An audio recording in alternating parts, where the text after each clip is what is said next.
உயிரினங்களை படைப்பதற்கு முன்னாடி உணவுகளை படைச்சு உயிரினங்களை படைச்சார். இது அதுல முதன்மையான மூத்த குடிதான் தேனீக்கள். தேனீக்கள்ல நிறைய டைப் இருக்கு.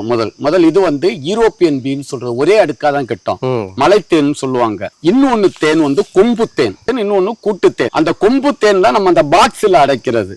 பாக்ஸ்ல அடைச்சு நம்ம தேனி வளர்க்கிறது, அது இந்தியன் பீ, ஏபிஸ் இண்டிகா. அப்ப கண்டிப்பா தேனீக்கள் வரும்போது இந்த மலை தேன் வந்து நமக்கு எப்போதும் டேஞ்சரஸ். நீங்க அந்த பொந்து தேனாகிய அந்த கூட்டு தேனை வந்து அங்கங்கே ஒரு 10 பெட்டி வைக்கணும். அப்ப தென்னையில வந்து குறும்ப உதிரதுக்கு தேனீக்கள் முதன்மையான பங்கு வகிக்குது.